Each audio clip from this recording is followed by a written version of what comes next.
Imagine a world where a single drop of blood could diagnose any illness: diabetes, cancer, infections, cholesterol levels, all from one tiny prick of your finger.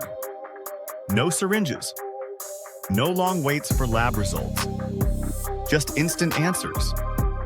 It sounded like science fiction. But in 2003, a young woman named Elizabeth Holmes convinced Silicon Valley that it was real. Holmes, a Stanford University dropout, had a vision that captured the imagination of scientists, investors, and journalists across the world. She claimed her company, Theranos, had created revolutionary technology, a compact blood testing device that could perform hundreds of medical tests with just a single drop of blood. If true, it would have transformed healthcare forever. No more long hospital queues. No more expensive lab tests. A faster, cheaper, and more accessible way to diagnose diseases. But beneath this bold promise was a shocking secret, one that would unravel one of the biggest frauds in Silicon Valley's history. Let's go back to where it all began. Elizabeth Holmes grew up idolizing tech icons like Steve Jobs. She adopted his style: black turtlenecks, minimalist aesthetics, and a quiet but commanding persona. Even her deep voice, some say, was part of the image, designed to project confidence and authority in a male-dominated tech world. Holmes wanted to be seen not as a young woman trying to make it in biotech, but as the next great visionary, the female Steve Jobs of medicine. In 2003, she founded Theranos, combining the words therapy and diagnosis. Her mission sounded noble: make healthcare more accessible and painless through innovation. She dropped out of Stanford's chemical engineering program at just 19, convinced that her invention could change the world. From the start, Holmes was a master of persuasion. She spoke with absolute certainty, not a hint of doubt, and her charisma drew people in. She surrounded herself with powerful names, assembling a board of directors that looked more like a cabinet of world leaders than a tech startup. It included former Secretaries of State Henry Kissinger and George Shultz, former Defense Secretary William Perry, and retired generals. Most of them had little scientific background, but they were impressed by Holmes's passion, confidence, and the promise of transforming healthcare. Investors followed. Theranos raised over $700 million in funding. At its peak, the company was valued at $9 billion. Holmes herself became the world's youngest self-made female billionaire, gracing the covers of Forbes, Fortune, and Inc. magazines.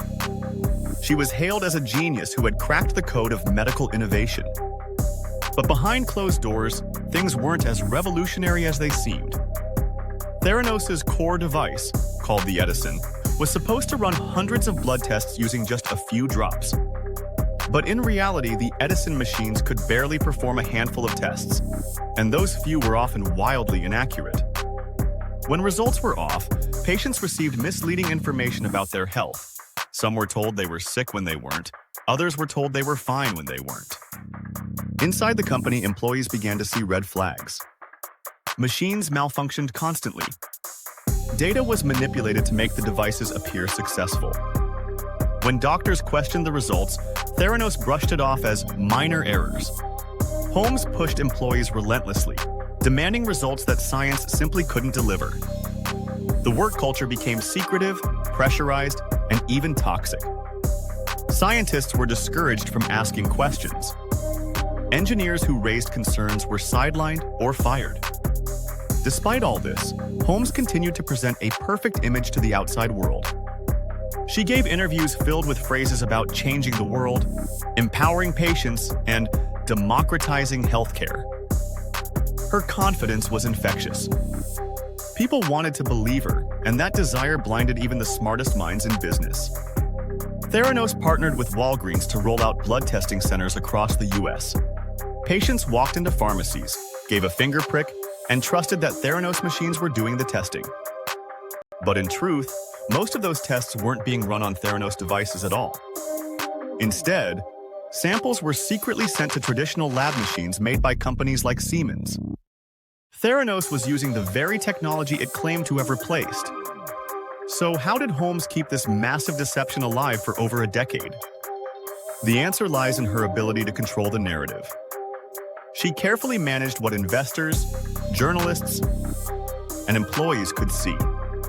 She limited access, avoided peer-reviewed studies, and hid the company's inner workings behind the excuse of trade secrets. And because Silicon Valley loves a bold vision, few dared to challenge her. The myth of the genius founder was too powerful. But eventually, truth began to leak out. Whistleblowers from inside Theranos, including young employees like Tyler Schultz, the grandson of board member George Schultz, started speaking up. They described machines that didn't work, data that was falsified, and a company built on lies. These brave individuals faced threats, lawsuits, and intense pressure to stay silent, but they refused to back down. In 2015, Wall Street Journal journalist John Carreyrou published a groundbreaking expose that shattered the illusion. Through months of investigation, he revealed that Theranos' technology didn't do what it claimed, and that the company had misled investors, regulators, and patients alike. The story hit Silicon Valley like an earthquake. Government agencies launched investigations. The FDA, SEC, and Centers for Medicare and Medicaid Services all began probing the company. By 2016, Theranos' labs were shut down. By 2018, Holmes and her former partner, Sunny Balwani, were charged with massive fraud, accused of deceiving investors, doctors, and patients about the accuracy of their blood tests. During the trial, prosecutors painted a picture of a founder consumed by ambition, someone who chose fame and fortune over truth and ethics. Holmes's defense argued that she genuinely believed in her vision, that she never intended to deceive anyone, that she was simply a dreamer whose technology failed before it succeeded. But the evidence was overwhelming. Internal emails, lab reports, and witness testimonies proved that Holmes knew the tests didn't work, yet continued to sell the illusion. In 2022, she was found guilty on multiple counts of fraud and conspiracy. The fall of Theranos wasn't just the downfall of one company, it was a wake-up call for Silicon Valley. It exposed how the culture of hype, ambition, and blind faith in visionary founders can lead even the smartest investors astray. In a world obsessed with disruption, few pause to ask the simplest question: does it actually work? Theranos became a symbol, not just of deception, but of unchecked optimism.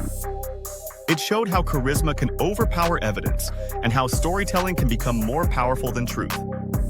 It also revealed a deeper flaw in the startup ecosystem: the tendency to reward big promises over real progress. There's a timeless lesson here. In business, in science, and in life, extraordinary claims require extraordinary proof. No matter how inspiring a vision sounds, it must be backed by data, transparency, and integrity. Because in the end, trust is the most valuable currency in the world of innovation. Elizabeth Holmes wanted to change the world. And in a way she did, just not how she intended. Her story stands as a warning, a reminder that genius without honesty can destroy lives, reputations, and entire industries. So what can we learn from the Theranos story? That ambition alone isn't enough. That innovation without ethics is dangerous. And that sometimes the most powerful thing you can do, as an investor, an entrepreneur, or a consumer, is to question everything. If you found this story fascinating, make sure to like, share, and subscribe for more deep dives into the world of finance, innovation, and the human stories behind billion-dollar empires. Because the next big startup might just be the next big scandal, and understanding how it happens is the first step to seeing through the illusion.